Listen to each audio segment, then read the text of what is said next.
K-pop, K-beauty, K-dramas. Korean pop culture is bigger than ever. A few examples: the Oscar-winning film Parasite, the Emmy-winning K-drama Squid Game, and the K-pop supergroup BTS. It has translated into tremendous cultural soft power capital for Korea.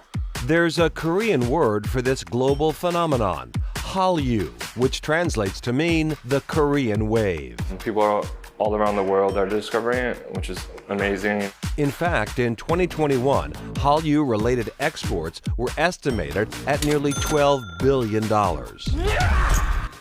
A new exhibit at Boston's Museum of Fine Arts explains how Hallyu came to be, tracing its birth to its rapid growth after Gangnam Style's record-breaking video in 2012. It's a fun exhibition. It's something very different from what we've done before at MFA.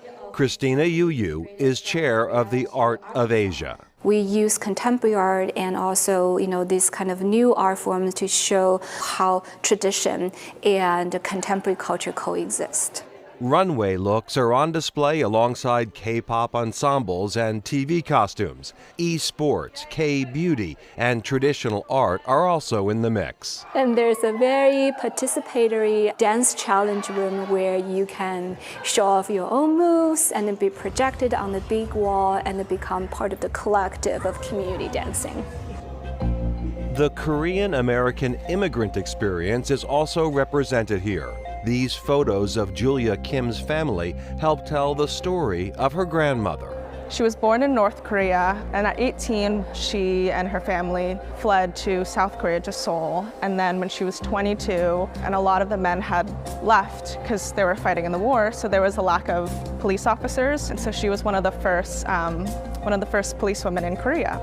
Hallyu, the Korean wave, first debuted in 2022 at the Victoria and Albert Museum in London. Its creator, Rosalie Kim, wanted to bridge the gap between old and new impressions of Korea. The older audience remembered Korea as a third world country, and they had a hard time computing that Korea has become this global trendsetter today. And then on the other hand, I had very young audience who are all about K-pop and K-drama, but they didn't necessarily know much about Korean culture or Korean history. And so I thought it would be nice to have an exhibition that would address all these facets. Korea's rise emerged from trauma, says Professor Ellie Choi. She teaches Korean media and culture at Brown University. From 1910 to 1945, Japan colonized Korea. Then came the Korean War, which split North and South. Korea is remarkable in the speed at which it modernized after the devastation of the Korean War in 1953. Hallyu's groundwork was laid after the Asian financial crisis of 1997.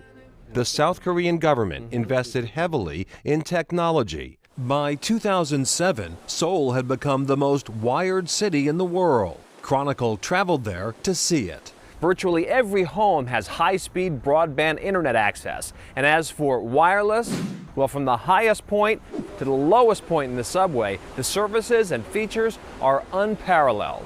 Just opened up my phone, and I immediately have television. Of course, the first thing I went to was Channel 5. Channel 5 here is something different. There's a movie on right now. So what ended up happening with the availability of 5G technology, a lot of people ended up going online. People live in these apartment complexes that are very, very crowded. So I think a lot of these media practices create space that's not necessarily physical space, but a place of escape that maybe we don't need as much in the West because there's open ground here. With online growth came rapid innovation and promotion. K-drama stars became international celebrities, including Song Hae-kyo, whom we interviewed in 2007. 한류가 생긴 지가 I'm a part of the second generation of Hallyu. I made a K-drama called Autumn in My Heart when I was 20 years old. That was the beginning of my role in Hallyu. Fast forward to 2022. Song starred in Netflix's critically acclaimed hit, The Glory. And no surprise, social media is helping push Hallyu into hyperspeed, says Professor Choi, boosting all things Korean, from tourism to food. And what is distinctive about this social media phenomenon is that there is an audience participation element. And I think that is the kind of secret sauce that has made the Korea brand what it is today.